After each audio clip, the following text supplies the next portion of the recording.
لنا ولإخواننا الذين سبقونا بالإيمان ولا تجعل في قلوبنا غلا للذين آمنوا ربنا إنك رؤوف رحيم والذين جاءوا من بعدهم، اور وہ لوگ جو آئے ان کے بعد، یقولون وہ کہتے ہیں، ربنا اے ہمارے رب، اغفر لنا تو بخش دے، معاف کر دے ہم کو، وَلِإِخْوَانِنَا الَّذِينَ سَبَقُونَا اور ہمارے ان بھائیوں کو، الَّذِينَ سَبَقُونَا جو ہم سے سبقت لے گئے، جنہوں نے ہم سے پہل کی، بالایمان ایمان لانے میں، وَلَا تَجْعَلْ فِي قُلُوبِنَا اور تو نہ بنا دے ہمارے دلوں میں، غِلًّا کینہ، حسد، بغض، لِلَّذِينَ آمَنُوا ان لوگوں کے لیے جو ایمان لائے ہیں، ربنا اے ہمارے رب، انک رؤوف الرحیم بے شک تو بہت مہربان ہے اور بہت رحم کرنے والا ہے۔ پچھلی دو آیتوں میں مہاجرین اور انصار کی باتیں ہوئی کہ ایک تو وہ جو ہجرت کر کے سب کچھ چھوڑ چھاڑ کر اللہ کے لیے، اللہ کے دین کے غلبے کے لیے اپنے گھروں سے نکلے، اور پھر انہوں نے کسی بات کی پرواہ نہیں کی، بہت نقصان اٹھایا، اپنے کاروبار تباہ کر دیے، اپنے گھر چھوڑے، اپنا آبائی وطن چھوڑا، رشتہ داروں کو چھوڑا، سب کچھ چھوڑ کر مدینے میں چلے گئے مہاجر لوگ، اور پھر دوسرے وہ جنہوں نے آگے سے ان کو پناہ دی، ان کی مدد کی، اپنے مالوں میں، کھیتوں میں، کاروبار میں ان کو شریک کیا، اس سے مراد انصار لوگ ہیں۔ اب تیسرے نمبر پر اللہ تعالیٰ تذکرہ کر رہے ہیں ان لوگوں کا جو ان کے بعد آئے ہیں، یعنی اس وقت اولین میں تو شامل نہیں ہو سکے، نہ مہاجرین میں نہ انصار میں، لیکن پھر بعد میں جب اسلام کا غلبہ ہو گیا اور فراوانیاں ہو گئیں اور وہ جو سختیاں تھیں اور مشکل حالات تھے وہ گزر گئے، تو پھر بعد میں وہ لوگ آئے، انہوں نے اسلام قبول کیا، تو اب یہ ان دونوں کے بعد کا درجہ ہے، ان کی بات اللہ تعالیٰ کر رہے ہیں کہ والذین جاءوا من بعدہم، اور وہ لوگ جو ان کے بعد آئے۔ اچھا، یہ اسی دور کے بھی مراد ہو سکتے ہیں، جیسے مطلب ہے کہ فتوحات کے بعد جو لوگ مسلمان ہوئے، فتح مکہ کے بعد مسلمان ہوئے، اور پھر اس کے بعد سے آج تک کے سارے لوگ مراد بھی ہیں اس میں، کہ ان کے بعد جو بھی آئے اور انہوں نے اسلام قبول کیا، یقولون وہ کہتے ہیں، ربنا اغفر لنا اے ہمارے رب تو ہمیں معاف کر دے، وَلِإِخْوَانِنَا الَّذِينَ سَبَقُونَا بِالْإِيمَانِ اور ہمارے ان بھائیوں کو بھی معاف کر دے جنہوں نے ایمان قبول کرنے میں ہم سے پہل کی ہے، ہم سے سبقت لے گئے، مراد سے صحابہ ہے۔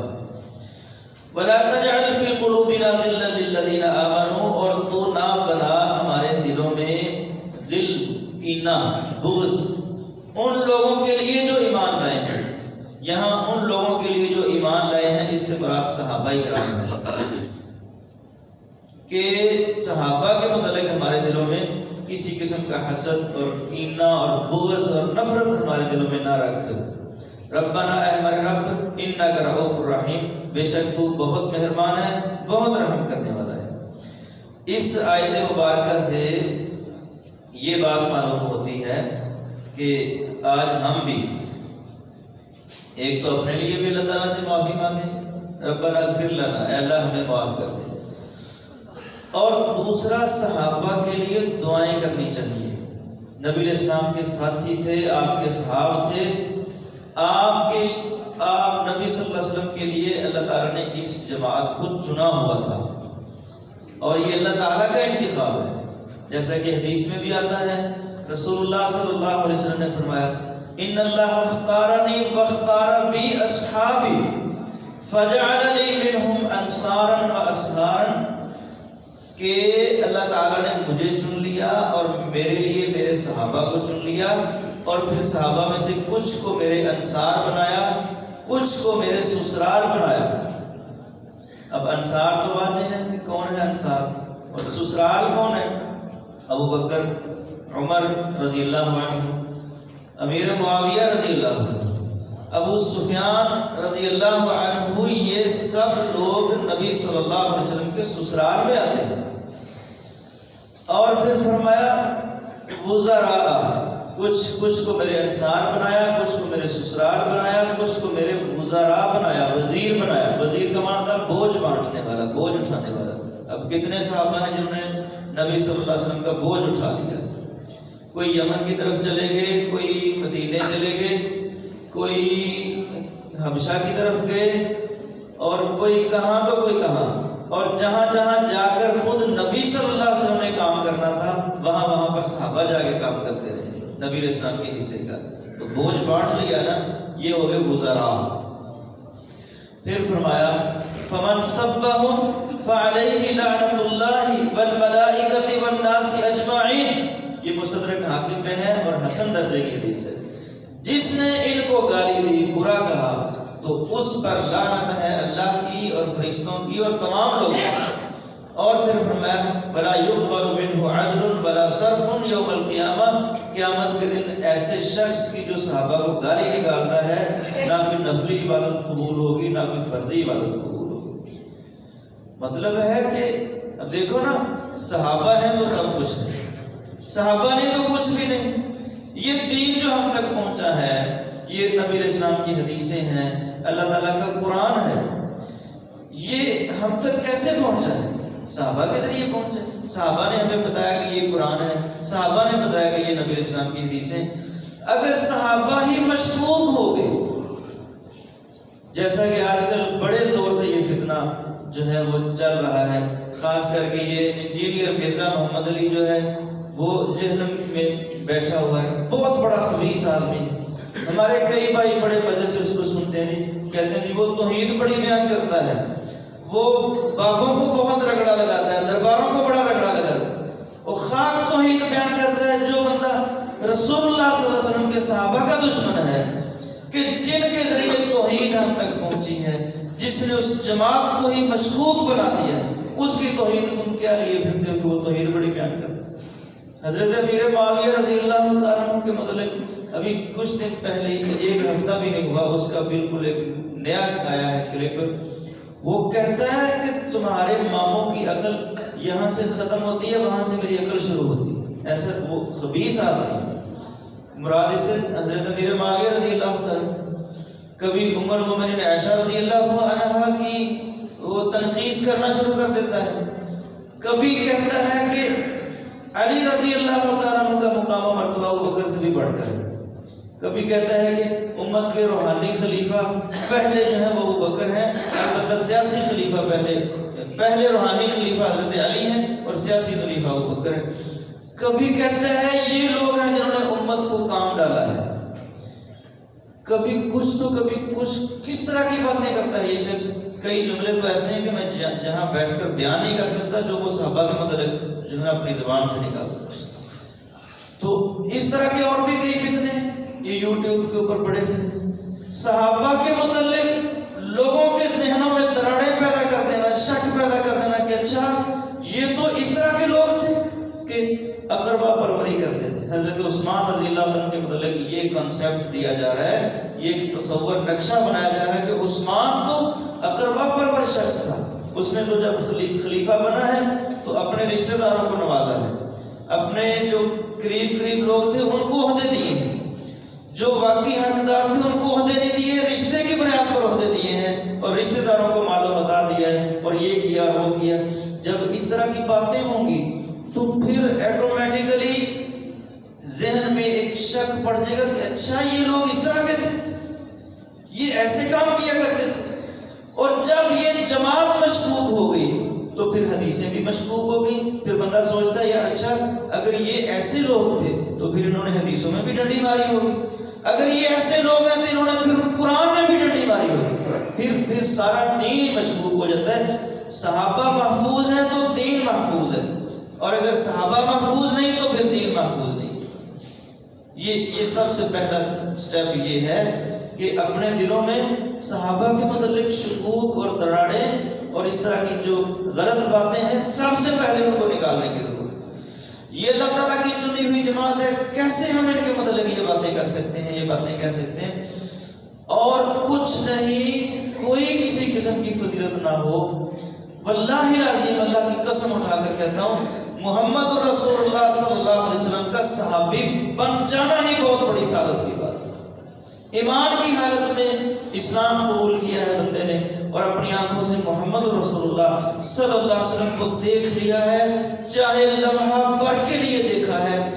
دنیا جہان اکٹھی ہو جائے, ساری دنیا کے لوگ اکٹھے ہو جائیں, اس شخص کا مقابلہ نہیں کر سکتے.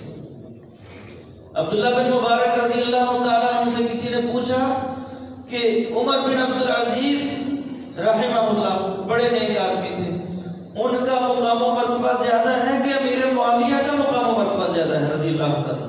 اب امیر معاویہ صحابی ہیں اور عمر بن عبدالعزیز جتنے بھی نیک ہیں لیکن صحابی نہیں ہیں, تابعی. تو عبداللہ بن مبارک رضی رحمہ اللہ غصے میں آ گئے, کہتے ہیں تم کس کا مقابلہ کس کے ساتھ کر رہے ہو؟ ہزاروں عمر بن عبدالعزیز بھی اکٹھے ہو جائیں, امیر معاویہ کی اس ایک گھڑی کو نہیں پہنچ سکتے جو اس نے رسول اللہ صلی اللہ علیہ وسلم کے ساتھ بسر کی ہے. تم کیا بات کرتے ہو؟ مطلب ہے کہ یہ کوئی چھوٹی فضیلت نہیں ہے کہ کوئی شخص اپنی آنکھوں سے رسول اللہ صلی اللہ علیہ وسلم کو دیکھ لے.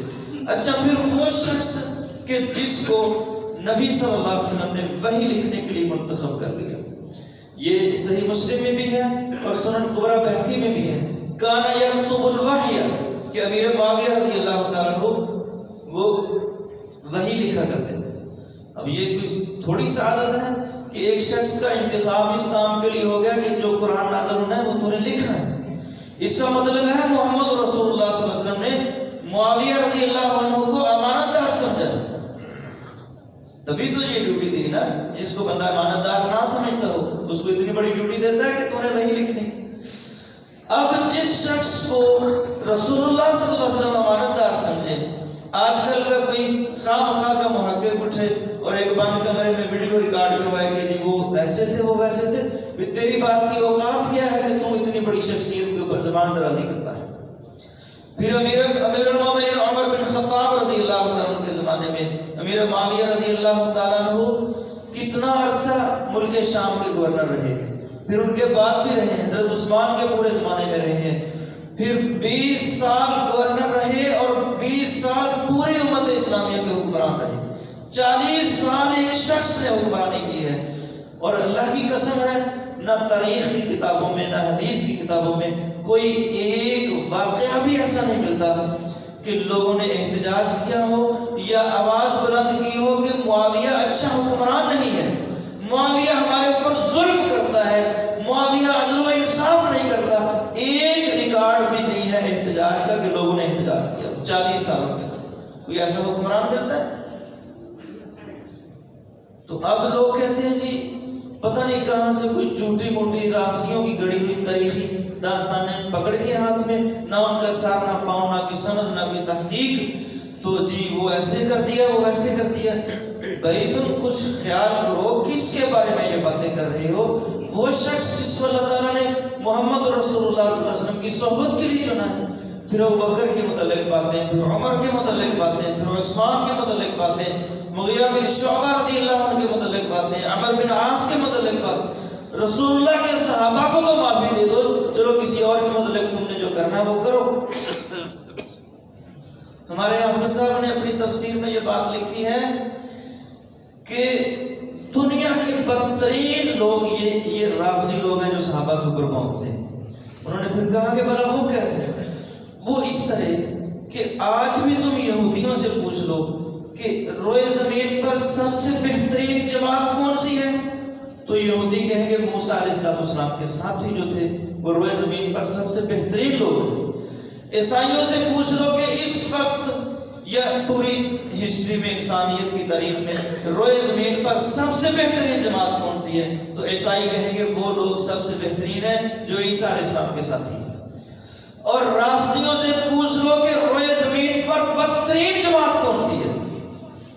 تو وہ کہیں گے وہ لوگ ہیں جو ہمارے نبی صلی اللہ علیہ وسلم کے ساتھی ہیں۔ بتاؤ اس سے بری کوئی قوم ہو سکتی جو اپنے نبی کے ساتھیوں کو برا کہہ رہے ہیں؟ اور یہ کہہ دینا کہ محمد رسول اللہ صلی اللہ علیہ وسلم کی وفات کے بعد بس چند لوگ تھے، وہ 3-4 تھے جو اسلام پر قائم رہے، باقی سارے مرتد ہو گئے۔ یار حد ہو گئی ہے، کوئی بات کرنے والی کرو کہ پھر اس کا مطلب ہے نبی صلی اللہ علیہ وسلم نے ایسی جماعت تیار کی تھی کہ آنکھیں بند کرنے کی دیر ہے کہ وہ سارے کے سارے مرتد ہو گئے۔ ام المومنین عائشہ صدیقہ رضی اللہ تعالیٰ عنہ کے پاس آ کر کسی نے کہا کہ فلاں شخص آپ کو ام المومنین نہیں مانتا، وہ کہتا آپ مومنوں کی ماں نہیں۔ تو عائشہ رضی اللہ عنہ نے کہا کہ وہ ٹھیک کہتا ہے، میں اس کی ماں نہیں ہوں، میں تو مومنوں کی ماں ہوں۔ کسی نے آ کر کہا کہ وہ آپ کو اپنی ماں نہیں مانتا، وہ کہتا میں عائشہ کو اپنی ماں نہیں مانتا۔ تو کہا وہ ٹھیک کہتا ہے، میں اس کی ماں ہے ہی نہیں، میں تو مومنوں کی ماں ہوں۔ اسی طرح آپ کے وہ بھانجے ہیں عروہ رضی اللہ عنہ، ان کو عائشہ رضی اللہ عنہ نے کہا کہ بھانجے دیکھ لو، لوگوں کو یہ حکم دیا گیا تھا کہ صحابہ کے لیے دعا کریں، جیسے یہ ہم آیت نہیں پڑھ رہے ابھی کہ والذین جاءوا من بعدہم یقولون ربنا اغفر لنا ولاخواننا الذین سبقونا بالایمان، کہ جو بعد میں آئے ہیں وہ صحابہ کے لیے دعائیں کرتے ہیں کہ اللہ ان کو معاف کر دے اور ان کے متعلق ہمارے دلوں میں کسی قسم کا حسد یا کینہ یا نفرت یا بغض نہ پیدا کر۔ تو فرماتی ہیں عائشہ رضی اللہ عنہا کہ اے میرے بھانجے دیکھو، لوگوں کو حکم دیا گیا کہ صحابہ کے متعلق دعا کریں اور صحابہ کے متعلق دل میں کینہ بغض نہ رکھیں، لیکن لوگوں نے صحابہ کو گالیاں دینا شروع کر دی۔ تو میرے عزیز بھائیو، یہ میری بات یاد رکھ لو، اس کو بہت غور سے سن لو، اس کو پلے باندھ لو۔ ضروری نہیں کہ کوئی بھی بندہ جو اچھی باتیں کرنا شروع کر دے تو آپ اس کو سننا شروع کر دو، یہ ضروری نہیں ہے۔ امام دارمی رحمہ اللہ، یہ سنن دارمی والے، سنن دارمی کے مقدمے میں یہ بات لکھی ہوئی ہے، ان کے پاس ایک شخص آیا، کہتا میں آپ کو قرآن و حدیث سنانا چاہتا ہوں۔ ان کا بیٹا بھی پاس بیٹھا ہوا تھا۔ امام صاحب نے کہا میں نے تجھ سے نہ قرآن سننا نہ حدیث سننی۔ اس نے کہا میں قرآن و حدیث سنانا چاہتا ہوں۔ کہا میں نے سننا ہی نہیں۔ اس نے کئی مرتبہ اصرار کیا، کہا تو اٹھ کے چلا جا، میں نے نہ تیرے سے قرآن سننا نہ تجھ سے میں نے حدیث سننی۔ وہ چلا گیا۔ ان کے بیٹے نے پوچھا کہ اپنے والد صاحب سے کہ اس نے قرآن و حدیث ہی سنانا تھا، اب سن لیتے۔ کہا یہ گمراہ آدمی ہے، اس کا عقیدہ درست نہیں ہے، سنانا اس نے قرآن و حدیث ہی تھا، لیکن بیچ میں کوئی نہ کوئی بات ایسی چھوڑ جانی تھی جس کا ہو سکتا میرے اوپر اثر ہو جاتا یا تیرے اوپر اثر ہو جاتا یا پاس بیٹھے کسی اور کے اوپر اس کا برا اثر ہو جاتا۔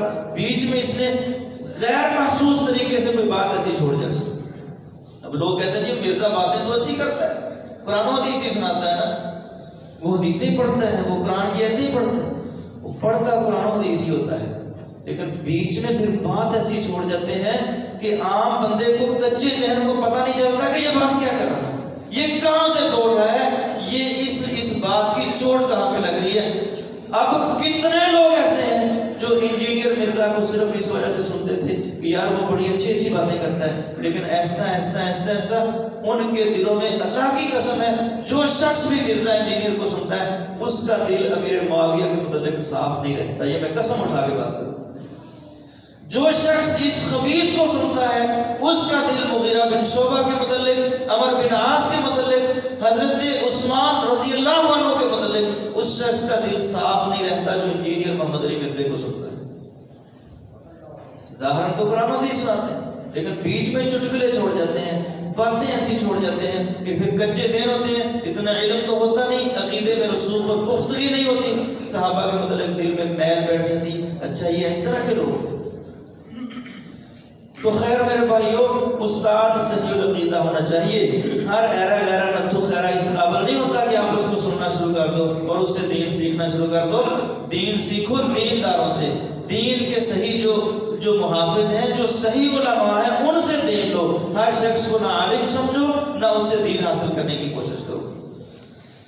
فرمایا والذین جاءوا من بعدہم، وہ لوگ جو ان کے بعد آئے، یقولون، وہ ربنا اغفر لنا ولاخواننا الذین سبقونا بالایمان. اچھا یہ جتنی باتیں میں نے کی ہیں یہ میرے اپنے ذاتی تجربات ہیں، ٹھیک ہے نا. بہت سے لوگ، سینکڑوں لوگ جو اس شخص سے متاثر ہیں، ان کے ساتھ میری بحث رہتی ہے یہ سوشل میڈیا کے اوپر.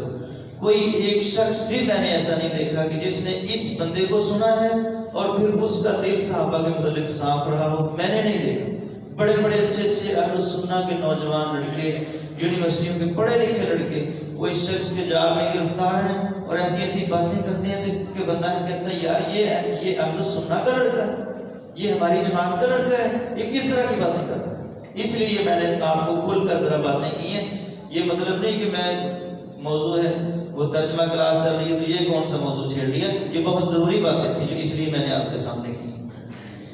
والذین جاءوا من بعدہم، اور وہ لوگ جو آئے ہیں ان کے بعد، یقولون، وہ کہتے ہیں، ربنا اغفر لنا، اے ہمارے رب تو ہمیں معاف کر دے، ولاخواننا، اور ہمارے ان بھائیوں کو، الذین سبقونا بالایمان، جو ایمان لانے میں ہم سے سبقت لے چکے ہیں، ولا تجعل فی قلوبنا، اور تو نہ بنا ہمارے دلوں میں، غلا، نفرت، کینہ، بغض، للذین آمنوا، ان لوگوں کے لیے جو ایمان لائے ہیں. ربنا، اے ہمارے رب، انک رؤوف الرحیم، بے شک تو بہت مہربان ہے، بہت رحم کرنے والا ہے. جزاکم اللہ خیر.